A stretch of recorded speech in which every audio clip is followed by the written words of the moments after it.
हम सब इंटरनेट इस्तेमाल करते हैं, पर क्या कभी सोचा है कि ये असल में आता कहाँ से है? आज हम इसी की परतों को खोलेंगे और जानेंगे कि हमारी ये डिजिटल दुनिया तारों के एक विशाल जाल पर कैसे टिकी हुई है।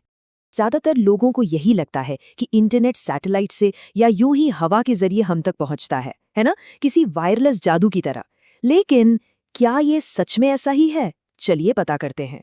तो सबसे हैरान करने वाली बात यह है कि ये धारणा पूरी तरह से सही नहीं है। सच्चाई यह है कि दुनिया का 95% से भी ज्यादा डेटा समुद्र के नीचे बिछी हजारों किलोमीटर लंबी केबल्स के जरिए सफर करता है। जी हाँ, हमारा इंटरनेट ज्यादातर पानी के नीचे से आता है, आसमान से नहीं। ठीक है, तो चलिए थोड़ा और गहराई में उतरते हैं और देखते हैं कि ये कमाल का नेटवर्क आखिर शुरू कैसे हुआ। इसकी कहानी टेलीग्राफ के जमाने से शुरू होती है। सब कुछ शुरू हुआ 1858 में, जब अमेरिका और यूरोप के बीच पहली टेलीग्राफ केबल बिछाई गई। सोचिए, संदेश जो हफ्तों में पहुंचते थे अब मिनटों में पहुंचने लगे। फिर आया 1956 का दौर, जब कॉपर केबल्स ने महासागरों के पार सीधी बातचीत को मुमकिन बनाया।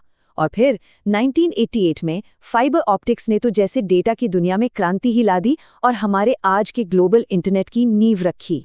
जरा इनकी क्षमता में जो उछाल आया है उसे देखिए। जहां टेलीग्राफ सिर्फ मोर्स कोड के संदेश भेज सकता था, वहीं 1956 की केबल एक साथ 36 फोन कॉल संभाल सकती थी। और 1988 की फाइबर ऑप्टिक केबल, वो एक साथ 40,000 कॉल्स की क्षमता रखती थी।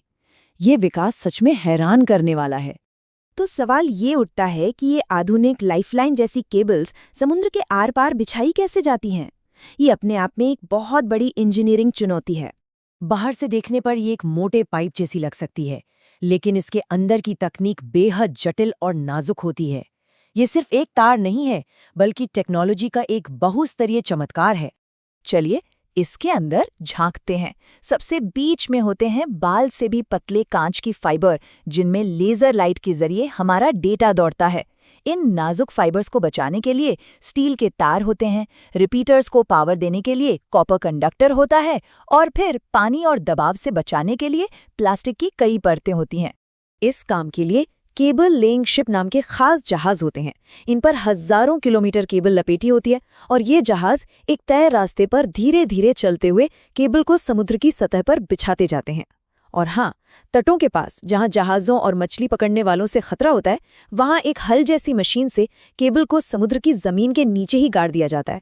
लेकिन क्या होता है जब डेटा की ये जरूरी धमनियां, ये आर्टरीज कट जाती हैं? अगर ये केबल टूट जाए तो क्या पूरा का पूरा महाद्वीप ऑफलाइन हो सकता है? आपको जानकर शायद यकीन ना हो, लेकिन ये केबल्स हर साल 100 से भी ज्यादा बार टूटती हैं। पर इनका मरम्मत करने वाला सिस्टम इतना तेज है कि हमें शायद ही कभी इसका पता भी चल पाता है।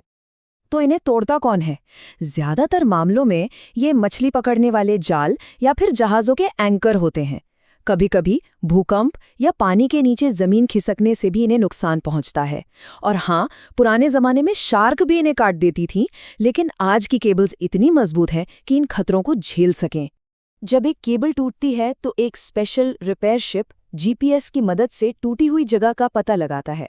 फिर एक बड़े से हुक से केबल के दोनों टूटे हुए सिरों को खींचकर सतह पर लाया जाता है। जहाज पर बैठे टेक्नीशियन बहुत सावधानी से एक नया टुकड़ा जोड़ते हैं और फिर मरम्मत की गई केबल को वापस समुद्र के तल पर रख दिया जाता है। तो अब जब हम ये जान गए हैं कि ये नेटवर्क कैसे बनता है और कैसे सुधरता है, आइए देखते हैं कि हमारा डेटा इस पर सफ़र कैसे करता है। ये सफ़र हमारे फ़ोन से ही शुरू होता है। जब हम अपने फ़ोन पर कुछ सर्च करते हैं तो सिग्नल सबसे पहले पास के सेल टावर पर जाता है।